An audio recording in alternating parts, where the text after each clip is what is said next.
Hello నమస్తే, నేను journalist YNR. సరిగ్గా ఎన్నికలకు కొద్ది రోజుల ముందు విశాఖపట్నంలో ఒక 25,000 టన్నుల డ్రగ్స్ వచ్చింది. ఈ డ్రగ్స్ అక్కడికి వచ్చిన తర్వాత ఆ డ్రగ్స్ వచ్చింది అని సిబిఐ వాళ్ళు ఎవరో వచ్చి పట్టుకున్నారు. కేంద్ర అధికారులు పట్టుకున్నారు. పట్టుకుంటే లేదు డ్రగ్స్ వచ్చింది, కేంద్ర అధికారులు పట్టుకున్నారు, అక్కడికి అధికారులను అక్కడి నుంచి తరిమేయాలి ఇమీడియట్గా. వైఎస్ఆర్ కాంగ్రెస్ పార్టీకి సంబంధించిన నాయకులు అక్కడికి వెళ్ళి మీరు ఎవరు ఇక్కడ తనిఖీలు చేయొద్దు అంటూ అక్కడి నుంచి వాళ్ళని తరిమేశారు. ఎందుకు తరిమేశారంటే వైసీపీ నాయకులు విదేశాల నుంచి 25,000 టన్నుల డ్రగ్స్ని అక్కడికి తీసుకొచ్చారు. నేను పొద్దున పేపర్లో చదివితే ఇదే కనపడింది. తెలుగుదేశం పార్టీ ప్రధాన మీడియా రాసింది ఇదే. డ్రగ్స్ అక్రమ రవాణాకి వైఎస్ఆర్ కాంగ్రెస్ పార్టీ నాయకులు విశాఖపట్నం పోర్టుని కేంద్రంగా చేసుకున్నారు. విశాఖపట్నం పోర్టు కేంద్రంగా 25,000 టన్నుల డ్రగ్స్ విదేశాల నుంచి తెప్పించారు. సో తెప్పించిన డ్రగ్స్ బయటికి వచ్చేసింది. బయటికి వచ్చిన దాన్ని రాకుండా కప్పిపుచ్చేందుకు వైసీపీ నాయకులు పోర్టు దగ్గరికి వెళ్ళి ప్రయత్నాలు చేశారు. పోలీసులను అడ్డుకున్నారు, పోలీసులను కొట్టే ప్రయత్నం చేశారు. ఇంకేదో పుంఖాలుగా వార్తలు చదివి నిజమేనేమో అని ఆందోళన చెందాం. ఇక్కడ డ్రగ్స్ వచ్చిన విషయం బయటపడడం మంచిదైంది, లేకపోతే రాష్ట్రం పరిస్థితి ఏంటి అని ఆలోచించాం.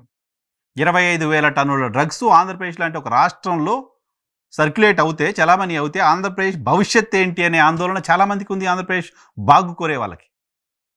సో ఈ డ్రగ్స్ వచ్చినప్పుడు వైసీపీ స్పాన్సర్డ్గా ఆర్గనైజ్డ్గా ఈ డ్రగ్స్ని తీసుకొచ్చింది అంటూ ఓపెన్గా మాట్లాడుతూ వచ్చారు.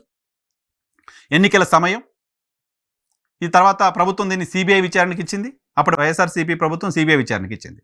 సో తెలుగుదేశం పార్టీ మీడియా ఇది వైసీపీ తరలించిన డ్రగ్సు. తెలుగుదేశం కూటమిలోని పార్టీలన్నీ వైసీపీ నాయకులు అక్రమంగా విశాఖ కేంద్రంగా డ్రగ్స్ తెచ్చారు అంటూ ఓపెన్గా స్టేట్మెంట్స్ ఇచ్చారు. ఎక్కువ దూరం లేదు కాబట్టి 6 నెలల క్రితం పేపర్లు తిరిగేస్తే ఎవరికైనా కనపడుతుంది. బహుశా దొరికితే నేను కూడా అవి చూపించే ప్రయత్నం కూడా చేస్తాను మీకు. వేల కోట్ల రూపాయల విలువైన డ్రగ్స్ను విశాఖపట్నానికి తీసుకొచ్చారు. ఒక్కటి దొరికింది. ఇప్పుడు ఏదో ఎలక్షన్ కమిషన్ కంట్రోల్లో ఉంది రాష్ట్రం కాబట్టి, పోర్టు ఇవన్నీ కాబట్టి దొరికింది. ఇప్పటి వరకు ఎన్ని తీసుకొచ్చేసారో అని చెప్పి రాశారు. దీనికి కౌంటర్గా ఏం చేయాలో అర్థం కాని పరిస్థితిలో వైఎస్ఆర్ కాంగ్రెస్ పార్టీ వాళ్ళు కూడా ఈ డ్రగ్స్ తీసుకొచ్చిన కంపెనీ గతంలో పురంధేశ్వరి గారికి సంబంధించిన కుటుంబ సభ్యులు నిర్వహించారు కాబట్టి ఈ డ్రగ్స్ వాళ్ళే తీసుకొచ్చి ఉంటారు అని వైఎస్ఆర్ కాంగ్రెస్ పార్టీ కూడా మాట్లాడింది. సో అసలు దాంట్లో ఏముందనేది ఎవరికి క్లారిటీ లేదు. అటు వైసీపీ క్లారిటీ లేదు, ఇటు తెలుగుదేశం పార్టీకి క్లారిటీ లేదు. బహుశా తెలుగుదేశం పార్టీకి క్లారిటీ ఉన్నప్పటికీ దుష్ప్రచారంలో భాగంగా తెలుగుదేశం పార్టీ మీడియా ఇది రాసిందేమో తెలియదు. YSR Congress party company drugs ఈ ఏదైతే మెటీరియల్ 25,000 టన్నుల మెటీరియల్ వచ్చిందో ఈ మెటీరియల్ అంతా తెలుగుదేశం పార్టీ కూటమిలో భాగస్వామిగా ఉన్న భారతీయ జనతా పార్టీ నాయకురాలి కుటుంబ సభ్యుల పేరుతో ఉన్న కంపెనీ బుక్ చేసిన ఆర్డరు అని చెప్తూ వచ్చింది. అంతేగా దామచర్ల సత్య గారి పేరు, అలాగే శ్రీకృష్ణదేవరాయలు గారి పేరు కూడా దీంట్లో వచ్చింది. ఎవరైతే కంపెనీకి సంబంధించిన ఓనర్ ఉన్నారో వీళ్ళకి సంబంధాలు ఉన్నాయనే విషయం కూడా వచ్చింది. వాళ్ళతో కలిసిన ఫోటోగ్రాఫ్స్ కూడా వచ్చాయి. ఈ కంపెనీ ఎవరైతే బుక్ చేశారో ఈ ఆర్డర్ని, ఆ బుక్ చేసిన కంపెనీకి సంబంధించిన వ్యక్తులు అక్కడి నుంచి పారిపోయారంటూ వార్తలు కూడా వచ్చాయి. వాళ్ళు కనపడలేదు అంటూ వార్తలు కూడా వచ్చాయి. దాని నిండా సిబిఐ విచారణ జరుగుతుంది అనే వార్తలు కూడా వచ్చాయి. ఇవన్నీ వచ్చిన తర్వాత డ్రగ్స్ రావడం పక్క, వచ్చింది డ్రగ్సే. ఇవి ఎవరు తెప్పించారు అనే దాని గురించే మాట్లాడుకున్నాం రాష్ట్రం అంతా. వైసీపీ వాళ్ళు తెప్పించారా, తెలుగుదేశం పార్టీ తెప్పించిందా అని. కొంతమంది తెలుగుదేశం పార్టీ మీడియాలోని వాళ్ళు ఏమన్నా తెలియదు ప్రముఖులు ఏం చెప్పారంటే, ఎన్నికల ఖర్చుల కోసం ఈ డ్రగ్స్ తెప్పించారు, డ్రగ్స్ అమ్మేసి ఈ డ్రగ్స్ ద్వారా వచ్చిన డబ్బులతో ఆంధ్రప్రదేశ్లో వైసీపీ ఎన్నికలు చేయబోతుందని చెప్పారు. ఆన్ రికార్డ్ ఈ డ్రగ్స్ అమ్మి ఈ డబ్బులతో ఆంధ్రప్రదేశ్లో ఎలక్షన్ చేయాలనుకుంది వైసీపీ, దానికోసం డ్రగ్స్ తెచ్చుకుంది అని చెప్పారు. ఇది నేను ఎగ్జాజరేషన్ చెప్పట్లేదు, ఇది నిజం, ఇది ఆన్ రికార్డ్ ఉంటుంది. సో మనం మీడియాకి ఏం విచారణ చేశాము, మనం ఏంటి ఏం లేదు ఇలా మాట్లాడారు. వాళ్ళందరికీ కూడా ఈరోజు సిబిఐ షాక్ ఇచ్చింది. సిబిఐ ఏం చెప్పింది అంటే, వచ్చింది డ్రగ్స్ కాదు ఈస్ట్ అని చెప్పింది. సదర్ కంపెనీ గతంలో కూడా చాలా సందర్భాల్లో ఈస్ట్ని బయట నుంచి తెప్పించుకుంది, ఇప్పుడు కూడా అలాగే తెచ్చింది, అది డ్రగ్స్ కాదు అని తెలిసింది. సో ఇప్పుడు వైఎస్ఆర్ కాంగ్రెస్ పార్టీ అది డ్రగ్సా కాదా అని తెలుసుకోకుండానే బీజేపీ నాయకులకు సంబంధాలు ఉన్నాయని చెప్పింది. తెలుగుదేశం పార్టీ కూటమి పార్టీలన్నీ కలిసి వైసీపీ డ్రగ్స్ని ఇక్కడ తెప్పించాయని చెప్పాయి. పోర్టు వీళ్ళ కంట్రోల్లో ఉంటుంది, ఈ రాష్ట్రంలో పోర్టులన్నీ వైసీపీ అక్రమ రవాణాకు, అక్రమ ఎక్స్పోర్ట్స్కు కేంద్రాలుగా మారిపోయాయని చెప్పింది. డ్రగ్స్ని అక్కడికి తీసుకొచ్చారనే విషయాన్ని చెప్పింది. సో వాళ్ళందరికీ కూడా సిబిఐ ఇది డ్రగ్స్ కాదు అని తెలిసింది. నిజానికి ఈ అంశానికి సంబంధించి 6 నెలల్లో కూటమి సర్కార్ వచ్చిన తర్వాత కూడా నేను చాలా వీడియోలు చేశాను.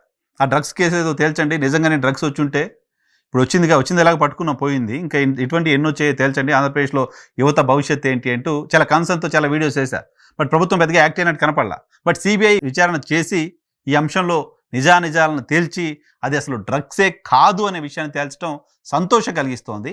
అట్ ద సేమ్ టైం బాధ్యత లేకుండా తప్పుడు ఆలోచనతో ఒక పర్సన్ టార్గెటెడ్గా వార్తలు రాసే శాటిలైట్ సైకో మీడియా ఒళ్ళు దగ్గర పెట్టుకోవాల్సిన అవసరం ఖచ్చితంగా కనపడుతోంది. ఎందుకంటే మీరు చేసిన క్యాంపెయిన్ కారణంగా నష్టం జరిగింది ఒక రాజకీయ పార్టీకో, ఒక వ్యక్తికో కాదు, ఆంధ్రప్రదేశ్ బ్రాండ్ ఇమేజ్కి. ఆంధ్రప్రదేశ్ లాంటి ఒక కొత్తగా ఎదుగుతున్న ఒక రాష్ట్రంలో వేల టన్నుల డ్రగ్స్ దిగుమతి అవుతుందనే ఒక వార్త ప్రపంచవ్యాప్తంగా సర్క్యులేట్ అవుతే, అది బయటికి వస్తే, అది నిజమో కాదో తెలిసి బయటకు వస్తే వేరే కథ. అసలు అది నిజమో కాదో తెలుసుకునే ప్రయత్నమే చేయకుండా ఆంధ్రప్రదేశ్లో 25,000 టన్నుల డ్రగ్స్ వచ్చేసినాయి అని, ఇంకా ఎన్ని వచ్చి ఉంటాయోనని ఇటువంటి వార్తలు రాసి ఆంధ్రప్రదేశ్ బ్రాండ్ ఇమేజ్ని కదా దెబ్బతీసింది.